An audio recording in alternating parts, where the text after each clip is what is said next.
Gracias a Dios, estamos transmitiendo desde la ciudad de Tijuana, Baja California, México, la Iglesia Sublime Gracia.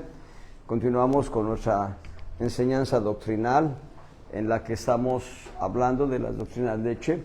Hemos empezado como doctrina leche la doctrina de Cristo. Hemos transitado ya por la doctrina de Cristo. Él es Dios, número 1. Él es Dios. Número 2, Él es hombre. Verdadero Dios y verdadero hombre, decía mi pastor, hombre con H mayúscula. Él es Dios, Él es hombre. Número 3, Él se ha humillado, la humillación de Cristo. Número 4, el Señor lo ha exaltado, Dios lo ha exaltado a lo sumo, a lo excelso, y el Padre lo ha puesto sobre todo principado, sobre toda potestad, sobre toda potencia, sobre todo señorío, sobre todo nombre que se nombra en esta dispensación de gracia, en la dispensación milenial, y lo puso por cabeza sobre todas las cosas y lo dio por cabeza a la iglesia. Y número 5, encontramos que el poder de Cristo se manifiesta en la Gran Comisión. Y la Gran Comisión, veíamos la semana pasada, tiene 9 principios. De esos 9 principios son 4 mandamientos y 5 ayudas o 5 herramientas para cumplir la Gran Comisión. Los 4 mandamientos son: id por todo el mundo, predicad el evangelio a toda criatura, el que creyere y fuere bautizado será salvo. Número 2, haced discípulos, doctrinándolos, haced discípulos. Número 3, bautizándolos en el nombre del Padre, del Hijo y del Espíritu Santo. Y número 4, enseñándoles que guarden todas estas cosas que yo os he enseñado. Ahí están los 4 mandamientos. Luego encontramos las 5 herramientas de la Gran Comisión. Dice, estas señales, diríamos también las 5 señales de la Gran Comisión. Estas señales seguirán a los que creyeren. En mi nombre echarán fuera demonios, número 1. Hablarán nuevas lenguas, número 2. Si vieren cosa mortífera no les dañará, número 3. Quitarán serpientes, número 4. Sobre los enfermos pondrán sus manos y sanarán, número 5. Y también vimos, a manera de colofón la semana pasada, que el Señor nos ha dado autoridad y dominio sobre 7 diferentes reinos. El reino el reino demoníaco, nos ha dado autoridad y dominio sobre el reino demoníaco, sobre el reino del yo, sobre el reino químico, el reino animal, el reino de la enfermedad, el reino del espacio, el reino angelical. Hoy vamos a hablar de su gloria, la gloria de Cristo. El sexto punto tiene que ver con la gloria de Cristo. Si nosotros seguimos el índice que nos da 1 Timoteo 3:16 y Filipenses 2 del 5 al 11, nosotros hemos visto, número 1, su deidad siendo en forma de Dios. El misterio de la piedad, Dios. Su humanidad se anonadó a sí mismo, manifestado en carne, Él es hombre. Su humillación se humilló hasta la muerte y muerte de cruz, justificado con el Espíritu. Su exaltación, Dios lo ensalzó a lo sumo, Él es visto de los ángeles. Y sobre este punto, Él visto de los ángeles, hay un poema hermoso en el Salmo 24, cuando dice, de Jehová es su plenitud de la tierra, los que en él habitan, pero la parte final del Salmo dice, alzado puertas vuestras cabezas y alzados vosotras puertas eternas, y entrará el Rey de Gloria. ¿Quién es este Rey de Gloria? Cristo Jesús es el Rey de la Gloria. Muy bien, del poder del Señor, el nombre de Jesús es el nombre que ha sido dado sobre todo nombre, y Él ha sido predicado a los gentiles, hasta el día de hoy sigue siendo predicado a los gentiles. Hablemos de su gloria, que toda lengua confiese que Él es el Señor, Él es creído en el mundo. Muy bien, muy bien. Ahí en, bueno, en 1 Timoteo 3:16, la parte casi final, dice, Dios ha sido manifestado en carne. A ver, 1 Timoteo 3:16. Dice, sin contradicción grande es el misterio de la piedad. Dios ha sido manifestado en carne, ha sido justificado con el Espíritu, ha sido visto de los ángeles, ha sido predicado a los gentiles, ha sido creído en el mundo. Ha sido creído en el mundo. En Filipenses 2 dice, en el verso 11, y toda lengua confiese que Jesucristo es el Señor. Toda lengua confiese que Jesucristo es el Señor. Vamos a ver en qué consiste la gloria de Cristo. Y esto es muy, muy precioso porque estamos involucrados como iglesia. En Efesios 3:21, ahí está el texto proyectado en la pantalla. Efesios 3:21, dice el apóstol Pablo, dice, a Él sea gloria en la iglesia. A Cristo sea la gloria en la iglesia. A Dios el Padre sea la gloria en la iglesia por Cristo Jesús, por todas las edades del siglo de los siglos. Amén. La palabra siglo, en este caso, es dispensación. Dice, por todas las edades de la dispensación de las dispensaciones. Porque la palabra dispensación involucra más que un periodo de 100 años. La palabra dispensación involucra un periodo en el que puede haber cientos de años. Así que a Dios es la gloria por Jesucristo. Y en Juan 17:22, el Señor Jesucristo va a hacer esta declaración. Ahí están los textos proyectados. Juan 17:22, Cristo está haciendo una oración sacerdotal en Juan 17. Todo el capítulo 17 de Juan, contiene una oración sacerdotal de Cristo. Cristo está intercediendo por su iglesia. Y está diciendo en el verso 22, yo la gloria que me diste, la gloria que Cristo recibió del Padre, dice, les he dado. Y noten, esto es muy importante, la gloria que Cristo recibió del Padre nos ha sido dada a nosotros ahora, a los que hemos creído. No hablo de esta iglesia local en particular, sino a todos los que hemos creído en el nombre del Señor Jesús. Nosotros como una iglesia local recibimos esa porción de gloria. Y la iglesia en términos universales recibe la gloria de Cristo, dice, pero para algo, dice, para que sean o caminen en la unidad. Como también nosotros caminamos en unidad, el Padre y el Hijo. Y en el Salmo 139, verso 15, encontramos una palabra profética que va a ser revelada en el Nuevo Testamento, pero aquí, Salmo 139, verso 15 dice, no fue encubierto de ti mi cuerpo, bien que en oculto fui formado y compaginado en lo más bajo de la tierra. Verso 16, primera línea, mi embrión vieron tus ojos. Y, amados hermanos, el embrión de un ser que se está gestando, se gesta en el vientre de la madre. Pero aquí está diciendo que en oculto fue formado y compaginado en lo más bajo o en lo más profundo de la tierra. Y este texto está hablando específicamente de la iglesia. El cuerpo de Cristo Jesús es su iglesia. No estamos hablando del cuerpo físico. Estamos hablando de el alma de Jesús en el infierno, gestando el cuerpo de Cristo, que es su iglesia. Bendito sea el Señor. Esto es precioso porque, reitero, no está hablando del cuerpo físico de Jesús. El cuerpo físico de Jesús fue dado a través del vientre de María.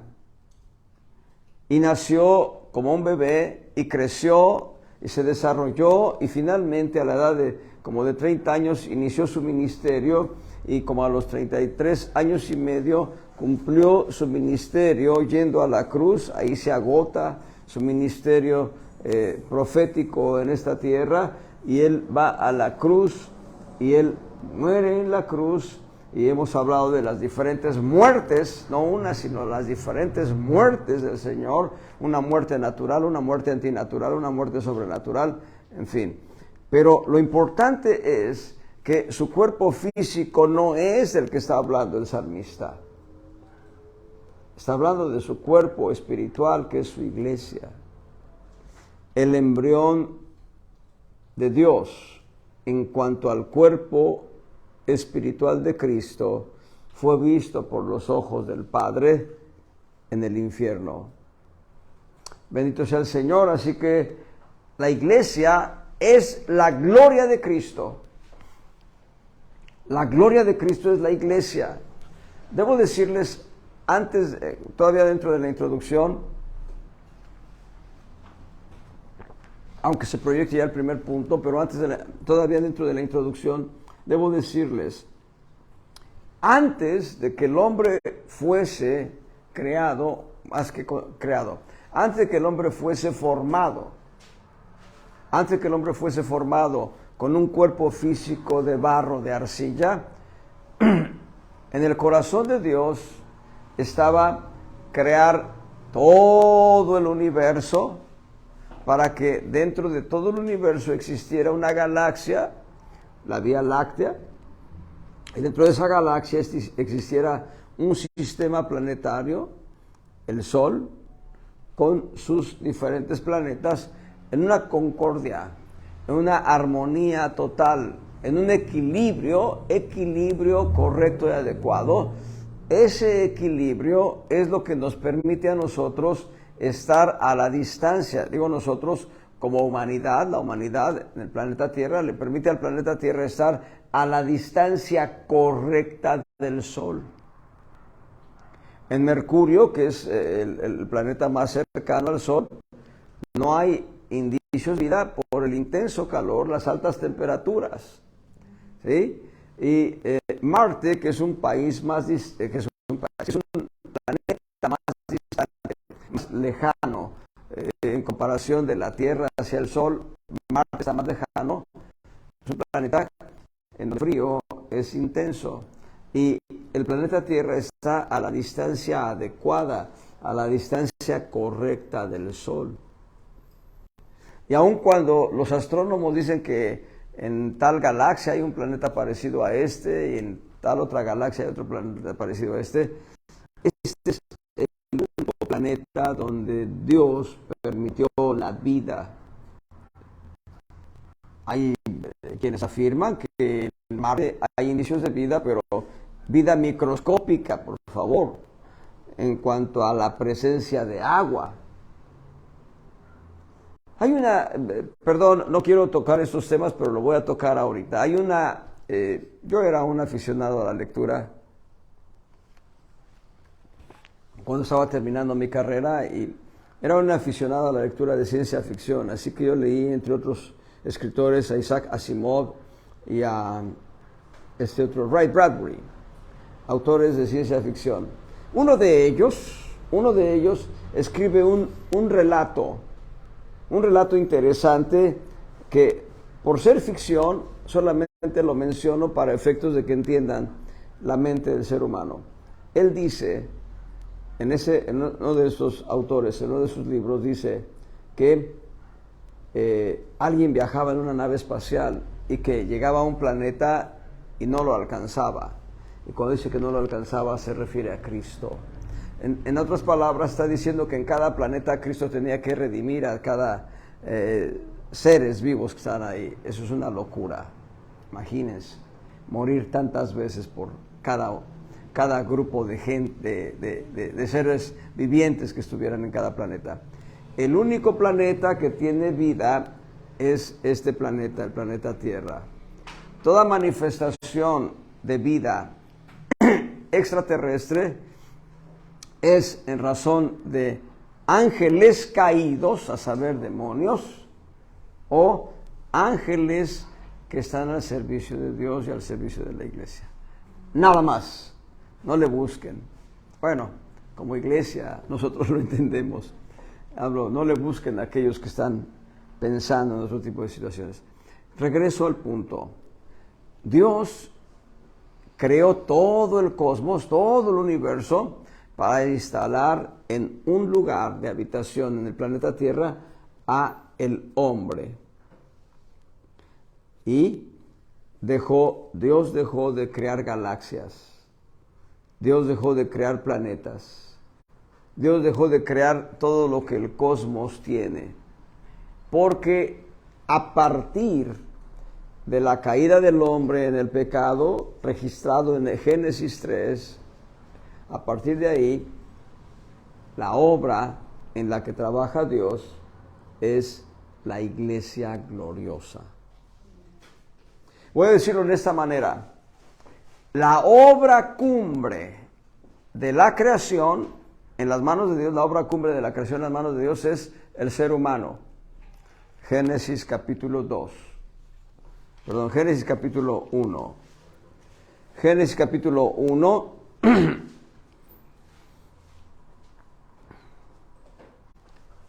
En el verso 31. Después de que Dios ha creado al hombre, y vio Dios todo lo que había hecho, y aquí que era bueno en gran manera. Bueno en gran manera. Génesis 1:31. Esa es la obra cumbre de la creación de Dios. Pero Dios sigue trabajando en una obra que es gloriosísima y es la esposa del Cordero, la iglesia gloriosa. Job va a decir, aficionado a la obra de tus manos. Y también el apóstol Pablo va a decir, estando persuadidos de esto, que el que comenzó en vosotros la buena obra, la perfeccionará para el día de Jesucristo. Estando persuadidos de esto, es Filipenses capítulo 1, verso 6. Cuando dije persuadidos, eso lo dice la versión 60. La versión antigua dice, estando confiado de esto, que el que comenzó en vosotros la buena obra, la perfeccionará hasta el día de Jesucristo. Hoy, la obra cumbre que Dios está haciendo es la iglesia gloriosa. En lo que está trabajando Dios es en la iglesia gloriosa. En el Evangelio de Juan, el Señor Jesucristo va a decir, hasta ahora mi Padre obra y yo obro. Y lo podemos leer de esta manera, hasta ahora mi Padre trabaja y yo trabajo. El Padre está trabajando, el Hijo está trabajando, el Espíritu Santo está trabajando. Dios, en términos plenos y completos, está trabajando en levantar una obra gloriosa a través de la esposa del Cordero. Y la esposa del Cordero es la gloria de Cristo. Bendito sea el Señor. Y Dios lo está haciendo en una plena entrega, aficionado a la obra de sus manos. Y hay un texto que me bendice mucho, y bueno, yo lo recuerdo apenas ahora, en el Salmo 17, verso 15. Salmo 17, verso 15. Esto es lo que está trabajando Dios en nosotros. Yo en justicia veré tu rostro, seré saciado cuando despertare a tu semejanza. Dios está trabajando en la iglesia para que nosotros seamos semejantes a Él en todo. Y esta palabra del Salmo 17:15 se refiere a la obra futura de toda la transformación de nuestro ser. Porque hoy en el Espíritu ya somos semejantes a Cristo. Primera de Juan. Hoy ya somos semejantes a Cristo. Primera de Juan 4:17. Primera de Juan 4:17, ya somos semejantes a Cristo en el espíritu humano. En esto es perfecto el amor con nosotros, para que tengamos confianza en el día del juicio. Pues como Él es, así somos nosotros en este mundo. ¿Cómo es Cristo? Perfecto. ¿Y cómo es nuestro espíritu? Perfecto. Aleluya. Primera de Juan 4:17. Es la segunda parte del versículo, la que dice, como Él es, así somos nosotros en este mundo. Y Cristo es perfecto, y en el Espíritu ya somos perfectos, y Dios está trabajando en nuestra alma, perfeccionando nuestra alma, para que un día seamos semejantes a Él en todo. Judas, verso 24. Judas, capítulo único, verso 24. A aquel pues que es poderoso para guardaros sin caída y presentaros delante de su gloria irreprensibles con grande alegría. Dios está trabajando en nuestra alma. Pero el Salmo 17:15 habla de un evento futuro. Nosotros seremos saciados de la gloria divina al despertar en la semejanza de Dios. Semejanza de Dios en todo, absolutamente en todo. Entonces, teniendo en mente que la iglesia es la gloria de Cristo, veamos 7 principios que están vinculando a Cristo con la iglesia. 7 diferentes principios. Número 1, la iglesia tiene un fundamento.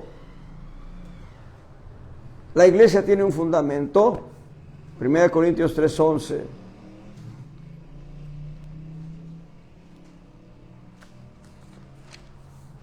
Primera Corintios 3:11.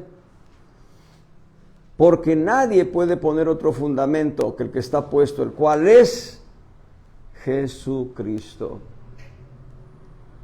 La razón de que nosotros no nos movamos de la fe en el Señor es que Él es nuestro fundamento. Él es la roca firme en la que estamos nosotros plantados. Mateo capítulo 7,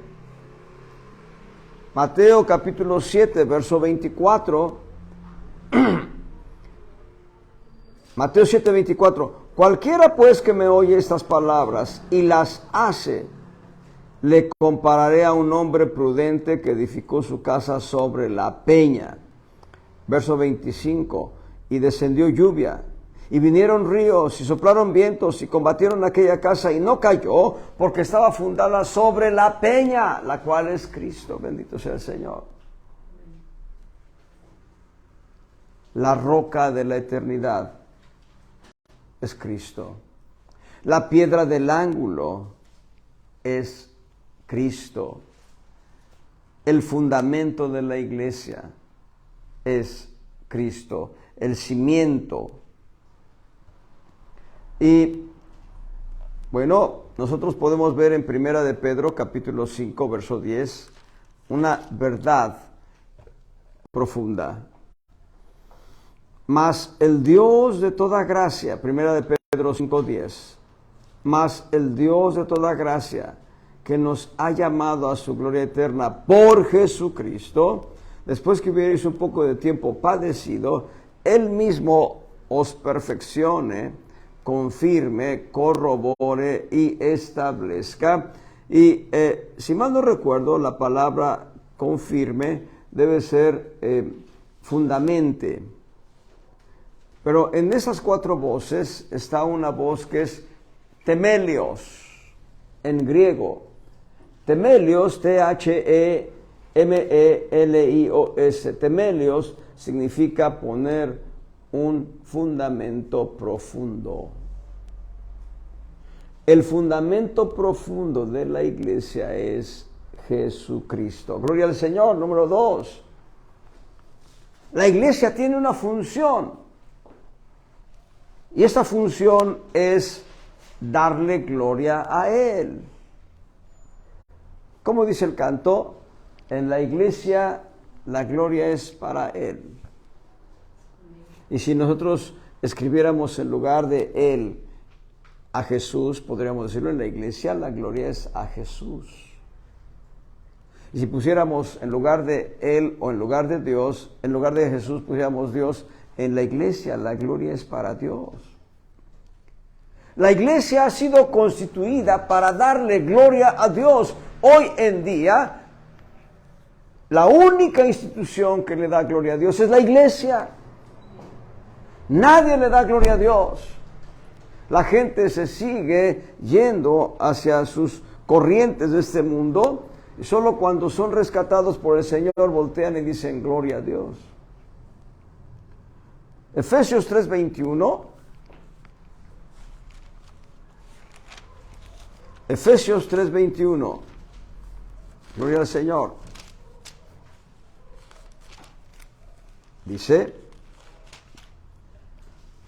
a Dios sea gloria en la iglesia por Cristo Jesús, por todas edades del siglo de los siglos. Amén. Voy a decirles algo que Dios me dio a entender hace años y yo lo creo que esto es así. Dios no acepta la alabanza si ésta no va cubierta con la sangre de Cristo. Recientemente alguien me enviaba una pregunta, un cuestionamiento, una canción que se titula así, Mi Dulce Señor, y que confunde a la humanidad por no tener la humanidad revelación de Cristo. Esa canción, Mi Dulce Señor, compuesta por un Beatle, Ringo Starr, no glorifica a Dios.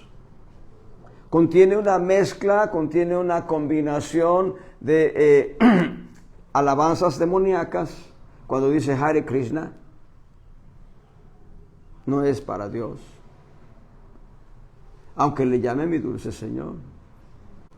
Bueno, hay una o dos canciones de Roberto Carlos, una de ellas que es La Montaña, no glorifica a Dios.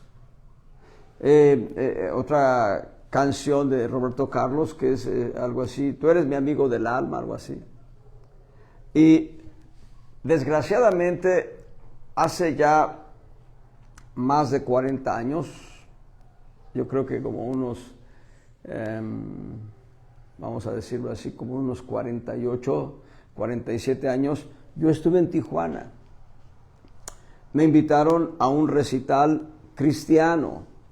Yo tenía un pie en el estribo caminando en el mundo y otro pie queriendo entre ser cristiano sancochado y nada de cristiano, porque yo no era un creyente firme. Y entonces ahí un pastor dijo, esta canción seguramente Roberto Carlos la escribió inspirada en Cristo, así dijo. Eso es falso. Es una gran falsedad, es una gran mentira. La iglesia está diseñada para darle gloria a Dios por medio de Jesucristo.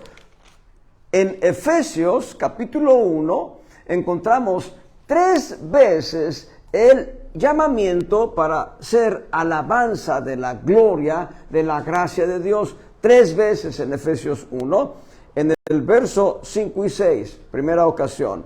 Habiéndonos predestinado para ser adoptados hijos por Jesucristo a sí mismo, según el puro afecto de su voluntad, verso 6, para alabanza de la gloria de su gracia, con la cual nos hizo aceptos en el amado. Aquí está hablando de los creyentes, los hijos de Dios. Versos 11 y 12, en él digo, en quien asimismo tuvimos suerte, habiendo sido predestinados conforme al propósito de que hace todas las cosas según el consejo de su voluntad, para que seamos para alabanza de su gracia, de su gloria. Nosotros que esperamos en Cristo. Segunda ocasión. Y en el verso 14, que es las arras de nuestra herencia para la redención de la posesión adquirida, para alabanza de su gloria. 3 veces El llamamiento de la iglesia es para alabanza de la gloria, de la gracia de Dios.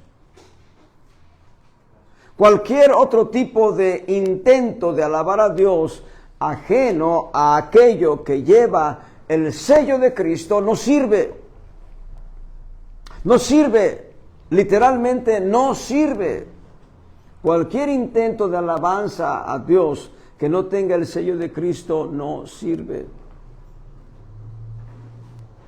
Hay dos elementos que yo entiendo deben identificar la alabanza. Número uno, que venga en la unción del Espíritu Santo, y número dos, que sea por el sello de la sangre de Cristo.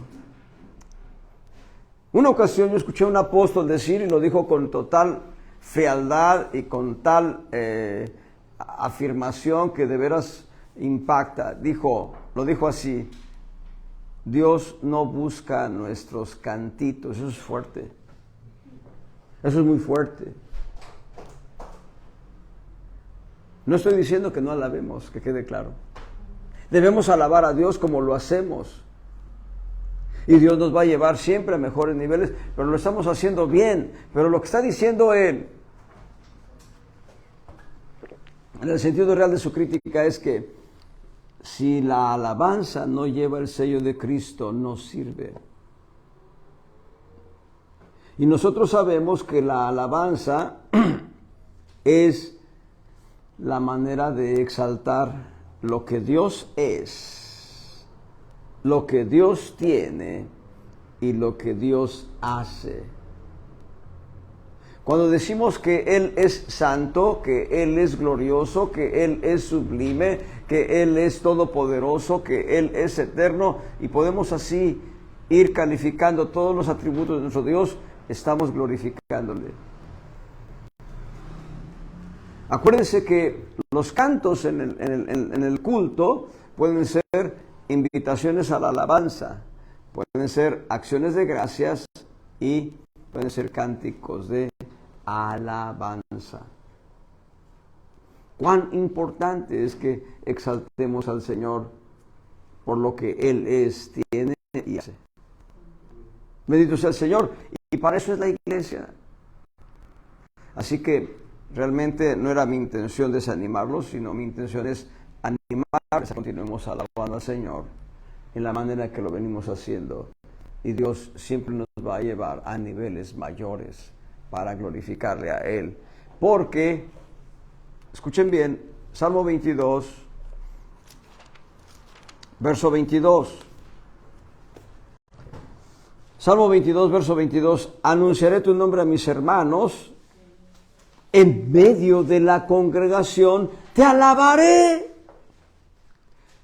Es una palabra profética dada por el salmista David, pero hablando de Cristo. Si lo quieren leer de una manera directa, es Cristo diciendo esto: en medio de la congregación te alabaré. En el verso 25, de ti será mi alabanza en la grande congregación. Esos dos versículos van a tener un cumplimiento en Apocalipsis 19. Por eso nosotros estamos entrenándonos para glorificar a Dios por la eternidad. Apocalipsis 19.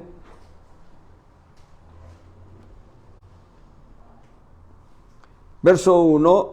Después de esas cosas oí una gran voz de gran compañía en el cielo. Gran compañía, la grande congregación.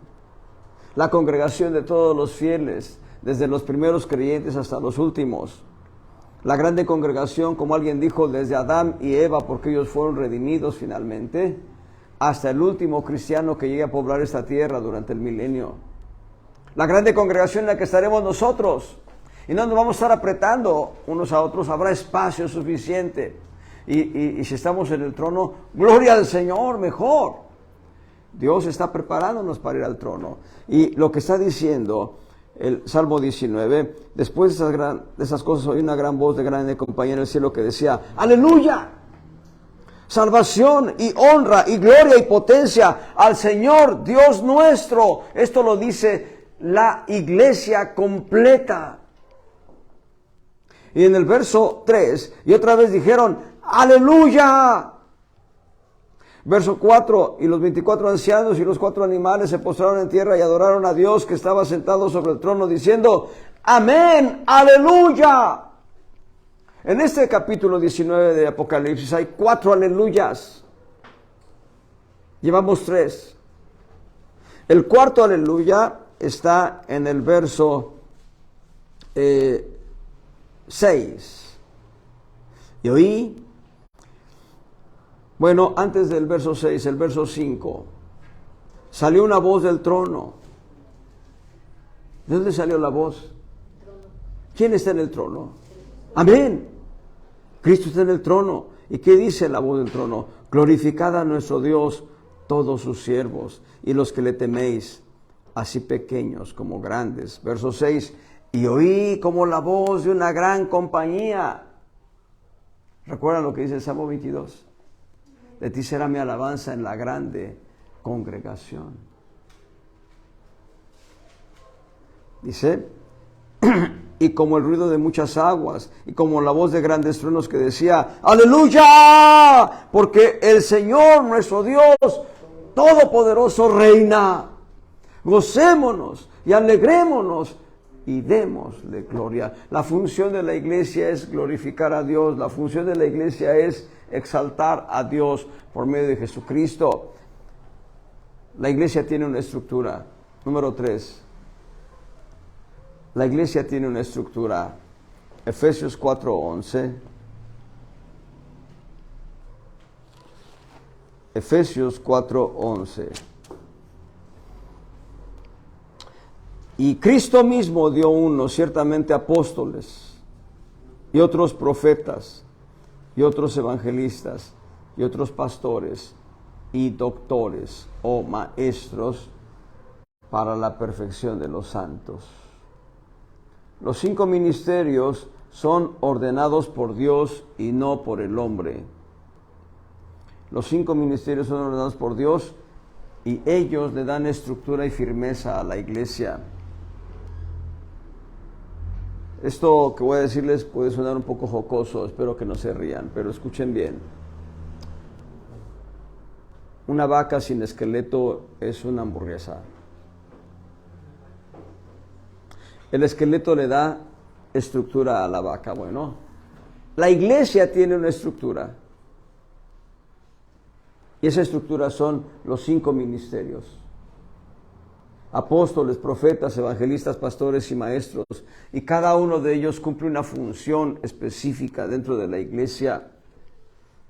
El apóstol fundamenta a las iglesias.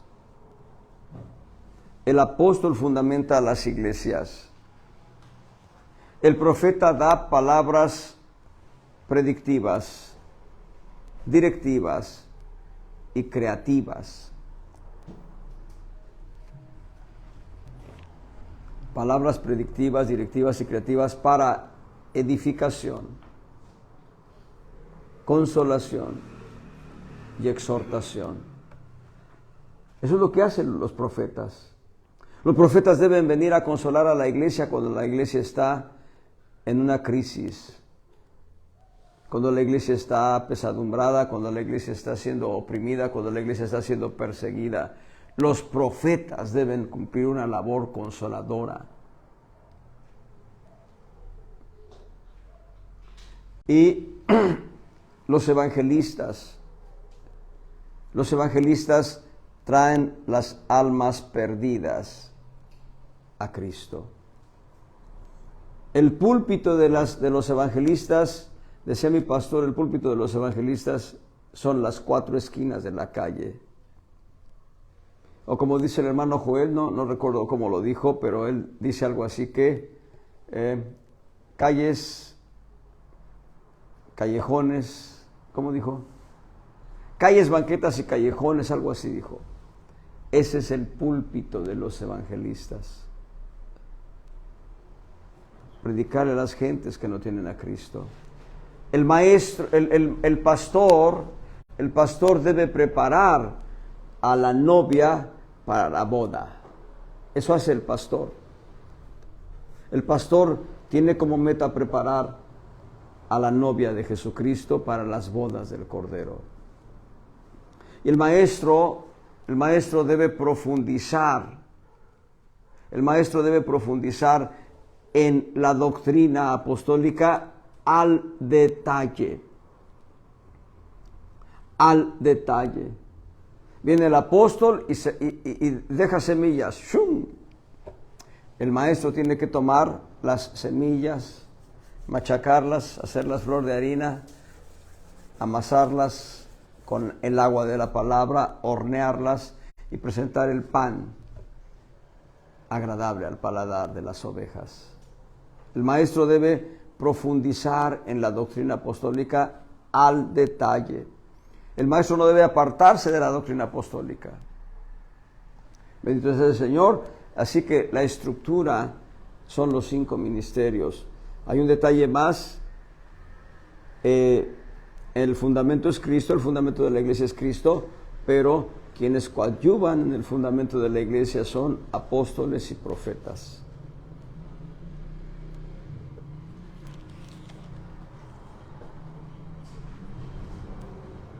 Efesios 2:20, edificado sobre el fundamento de los apóstoles y profetas, siendo la principal piedra del ángulo Jesucristo mismo. Apóstoles y profetas coadyuvan en el fundamento de las iglesias locales. Bendito sea el Señor. Número 4. Bueno, la iglesia debe tener una forma de adoración y esta es en la libertad del Espíritu Santo. 1 Corintios 12. 1 Corintios 12 del 7 al 11.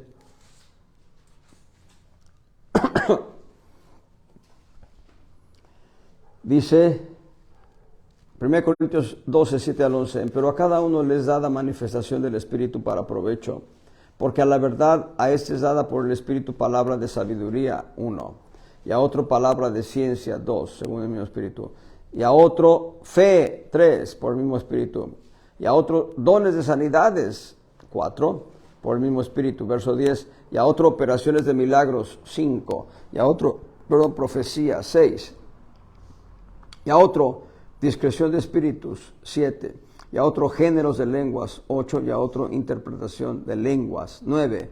9 dones espirituales que deben operar en la iglesia porque esto glorifica a Dios. Verso 11, mas todas estas cosas sobra uno y el mismo Espíritu, repartiendo particularmente a cada uno como quiere. Todo el que tiene bautismo de Espíritu Santo, todo el que ha recibido bautismo de Espíritu Santo tiene por lo menos uno de estos 9 dones espirituales y Dios quiere que esos dones operen en la iglesia porque esto glorifica a Dios. Los dones espirituales glorifican a Dios, es la dirección correcta de adoración a Dios. Bendito sea Cristo. Bendito sea el Señor. Dejar libertad a los dones espirituales es importante. Tengo más que ganas, tengo el testimonio firme, pero no tengo la fecha de semana, pero yo creo que va a ser los viernes, de que sea cada culto de ese día de semana, sea viernes tal vez, que sea un culto en el que hablemos palabras que sucedan, hablemos palabras que tengan que ver con milagros, sanidades, prodigios, maravillas, señales. No como una manera religiosa, sino en un ejercicio de fe, ver la mano poderosa de Dios obrando en la iglesia local, porque esto le glorifica a Él. Esto le glorifica a Él, gloria al Señor. Entonces, amados hermanos, los que tenemos ya definido cuál don nos ha dado el Señor, vamos a estar operando en ello. Y también hay que decirle al Señor, bueno, ¿tengo solamente este don o me has dado otro? Y hay que dejar que el Espíritu fluya en nuestras vidas. Número 5.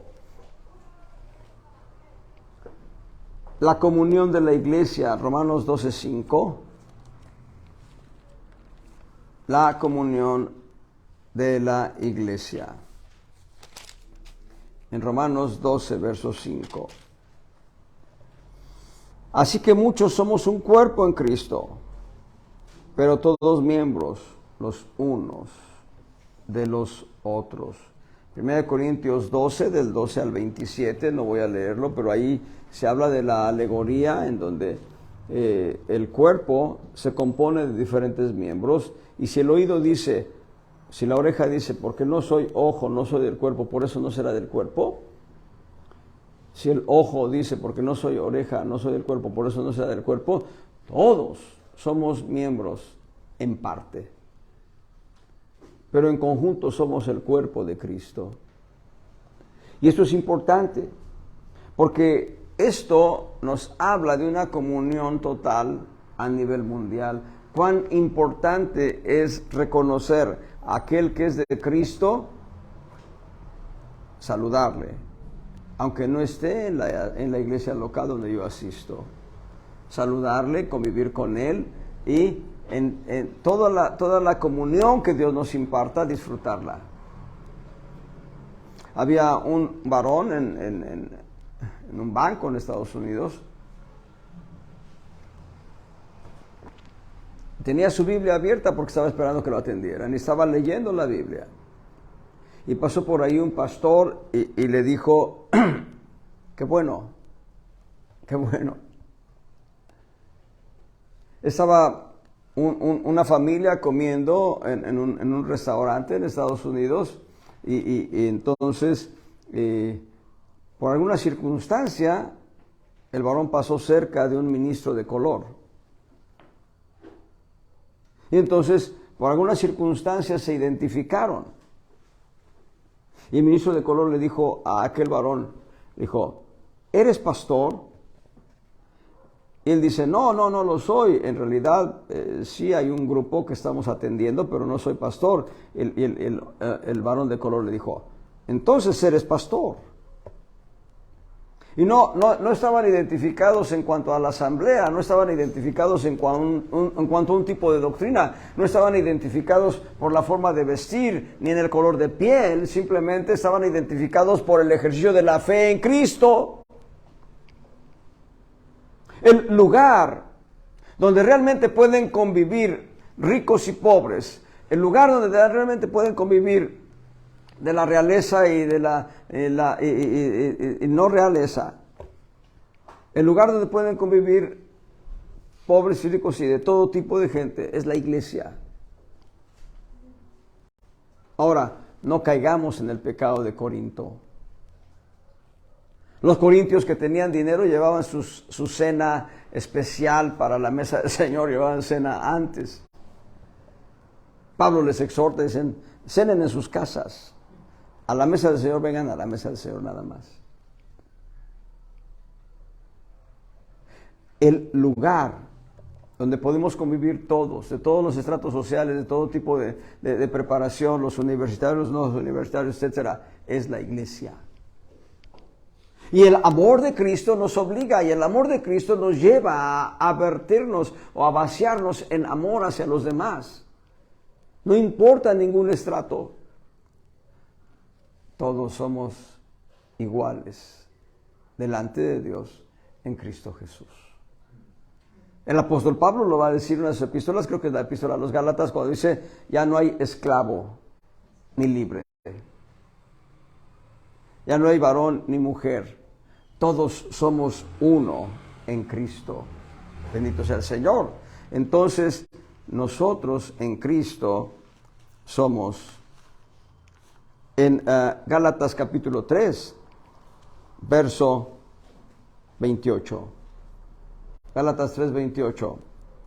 No hay judío ni griego, no hay siervo ni libre, no hay varón ni hembra, o no hay varón ni mujer, porque todos vosotros sois uno en Cristo Jesús. Sois uno en Cristo Jesús. El lugar donde podemos convivir con esta total libertad es la iglesia. Alguien me dirá, bueno, no, pero a ver, espérate. En los estadios de fútbol, los estadios de béisbol, en los deportes, ahí está toda la gente, la fanaticada. Pues nada más que ese es el momento en el que conviven. Pero nosotros tenemos una convivencia espiritual continua. Y si nos encontramos en la calle, nos identificamos. Si los aficionados se encuentran en la calle, ya no se identifican. Pero si nosotros nos encontramos en la calle, nos identificamos como de Cristo, de la familia de Cristo. Y no hablamos de estratos sociales, no hablamos de una posición en Cristo Jesús, todos. Gloria al Señor. Por eso en el punto 6, la iglesia es una familia. Y como familia camina en unidad. Efesios 4, del 1 al 6. La iglesia es una familia que camina en unidad. Efesios 4, del 1 al 6. Yo pues, preso en el Señor, os ruego que andéis como es digno de la vocación con que sois llamados, con toda humildad y mansedumbre, con paciencia, soportando los unos a los otros en amor. Esa palabra amor es ágape, amor que es de Dios, amor que es Dios mismo. Verso 3, solícitos a guardar la unidad del Espíritu en el vínculo de la paz. Un cuerpo, el cuerpo de Cristo, su iglesia. Y un Espíritu, el Espíritu Santo, moviéndose en medio de la iglesia. El auténtico vicario de Cristo es el Espíritu Santo. Como también son llamados a una misma esperanza. La misma esperanza, es tercer punto de unidad, de vuestra vocación. Un Dios y Padre de todos, el cual es sobre todas las cosas. Se me pasó. Un Señor, el Señor Jesucristo. Una fe, un bautismo, un Dios y Padre de todos, el cual es sobre todas las cosas y por todas las cosas y en todos vosotros. Gloria sea al Señor. Nosotros encontramos aquí 7 principios de unidad, que pueden ser 12 en realidad. Pero estamos hablando de un cuerpo, un espíritu, una misma esperanza de vocación, un Señor, una fe, un bautismo, un Dios y Padre. 7 principios de unidad en la iglesia. Bendito sea el Señor. Y el amor de Cristo, el amor ágape, el amor que es de Dios, el amor que es Dios mismo, es la norma de conducta en la iglesia. Puede haber algunos que se comporten de manera carnal. Puede haber algunos que quieran tomar ventaja de los santos. Dios los va a exhibir. Pero para caminar en armonía no hay como el amor de Dios. El amor que es de Dios. El amor que es Dios mismo. Romanos 13:8.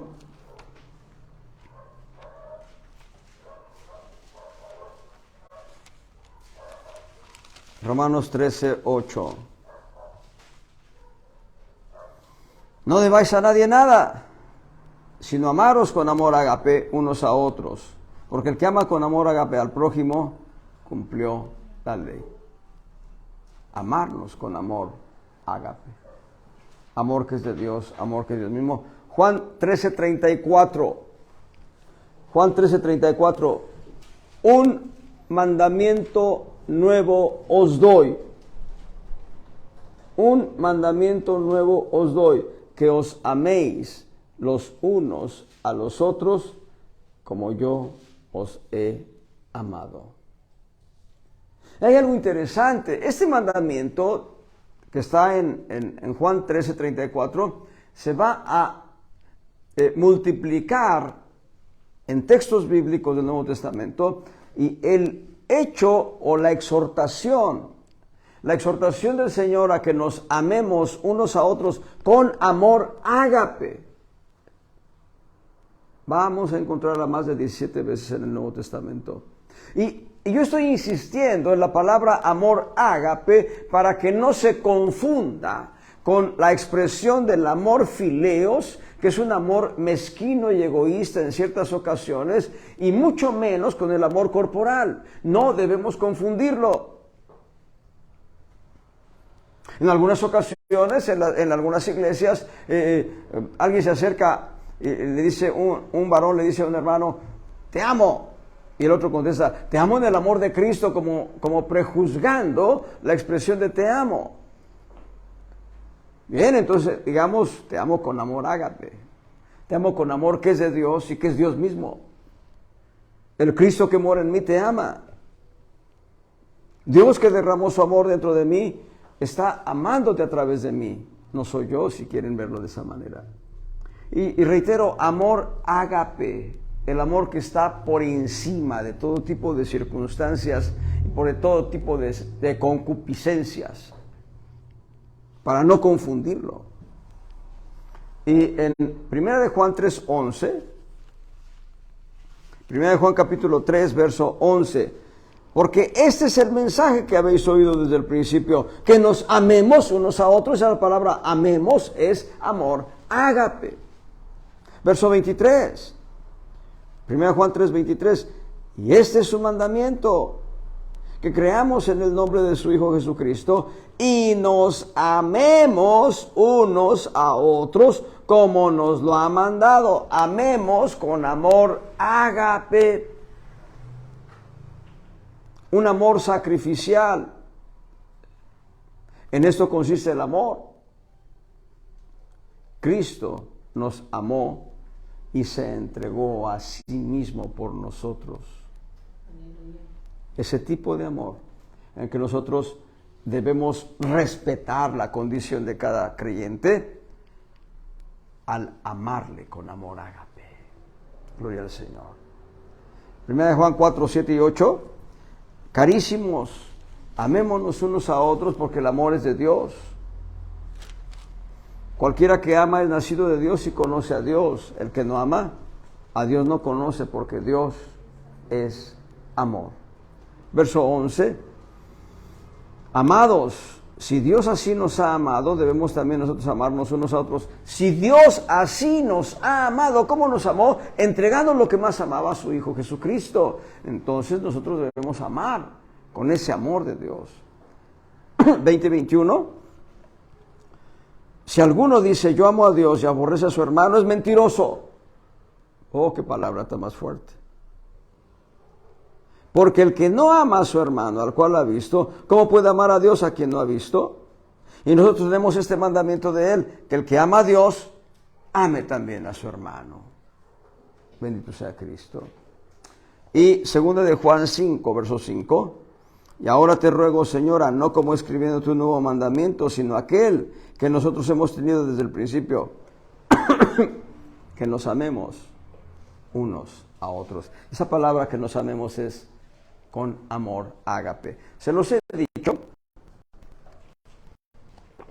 cuando leemos las 3 epístolas de Juan, las 3, siempre que encontramos la palabra amor o el verbo amar en cualquiera de sus expresiones es ágape. Solo hay una excepción que está en 3 de Juan, en el verso 9.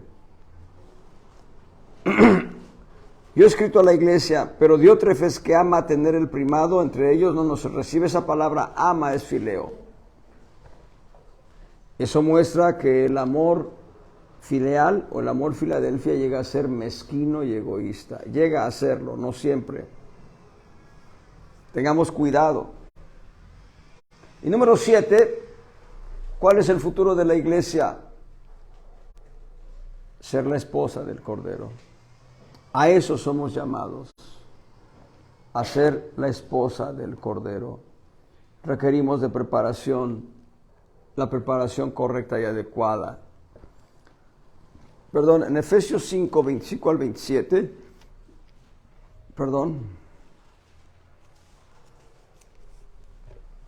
Efesios 5, 25 al 27. Maridos, amad a vuestras mujeres, así como Cristo amó a la iglesia y se entregó a sí mismo por ella. Vuelvo a leerlo. Maridos, amad a vuestras mujeres, así como Cristo amó a la iglesia y se entregó a sí mismo por ella, para santificarla, limpiándola en el lavacro del agua por la palabra. Verso 27, para presentársela gloriosa para sí, una iglesia que no tuviese mancha, ni arruga, ni cosas semejantes, sino que fuese santa y sin mancha.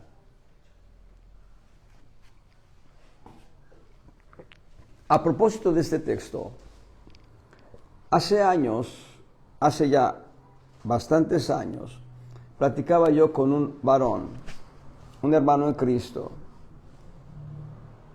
y yo le decía lo que para mí es un reto, para mí es un reto, y es el siguiente: yo debo trabajar en que mi esposa forme parte de la iglesia gloriosa, y si no lo logro, además de que seré un fracasado, yo mismo dejaré de ser parte de la iglesia gloriosa. Es un reto que le comenté yo a un hermano hace años. No estoy diciendo que sea el reto de ustedes como varones casados, no están casados, pero yo lo entiendo así de Efesios 5. Yo debo trabajar profundamente en que mi esposa sea transformada. No es lo que yo pueda hacer, es lo que Dios va a hacer en ella, pero yo debo cumplir una parte en el trabajo. Requerimos la preparación adecuada. Para eso es el pastor, mencionaba yo hace rato. El pastor debe preparar a la iglesia para ser la esposa del Cordero. Mateo 25 nos habla de las 10 vírgenes, nos habla de los talentos, de las ovejas, los cabritos. Y la parábola de las 10 vírgenes, la parábola de los talentos y la parábola de las ovejas y los cabritos son 3 enseñanzas para estar preparados como la esposa del Cordero.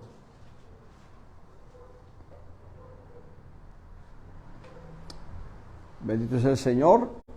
Apocalipsis 19:7 va a decir: gocémonos y alegrémonos, porque son venidas las bodas del Cordero y su esposa se ha preparado. Realmente quien prepara a la esposa es el Espíritu Santo. El pastor solamente es un vaso a través del cual el Espíritu Santo funciona para preparar a la esposa.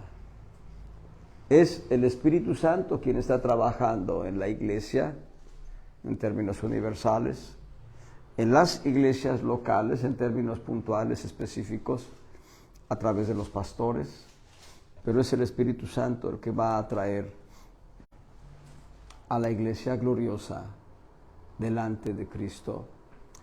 Porque lo entendamos en Génesis capítulo 24. Génesis 24 nos muestra una historia.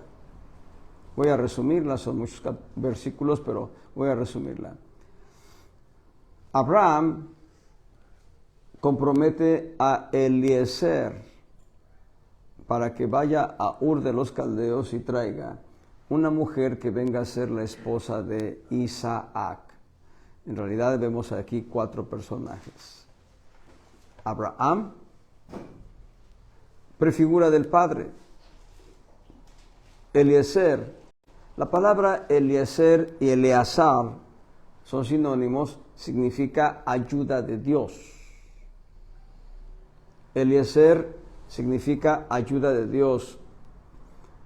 Eleazar tiene el mismo significado. Bueno, Eliezer es figura del Espíritu Santo. Mientras que Eliezer fue a Ur de los Caldeos para encontrar esposa para su amo Isaac, el Espíritu Santo ha venido a esta tierra para formar a la esposa de Cristo. Isaac prefigura a Cristo y evidentemente Rebeca prefigura a la esposa del Cordero. Creo que debemos puntualizar muchos detalles de esto la próxima semana, pero les doy una semilla de una vez. Espero no olvidar mi compromiso de tratar más detalles de esto, de esta historia. Les doy uno de los muchos detalles. Rebeca era una mujer diligente. Yo no tengo idea qué tanta agua debe beber un camello que ha pasado por el desierto durante varios meses. No tengo idea. Pero una cosa es cierta, bebe mucha agua. No porque la almacenen en la joroba como algunos dicen. No, pero bebe mucha agua. Y lo que hizo Rebeca fue, Eliezer le dice, dame agua para beber. Y Eliezer le dice, Rebeca le dice, no solo te daré agua a ti, sino a tus camellos y a tus criados, a la gente que viene contigo, a todos. Entonces imagínense cuánta agua sacó del pozo con el cántaro Rebeca. Eso habla de una mujer diligente. La iglesia, esposa del Cordero, debe ser una iglesia diligente. Y bueno, ahí me quedo. Vamos a continuar la próxima semana. Dios les bendiga.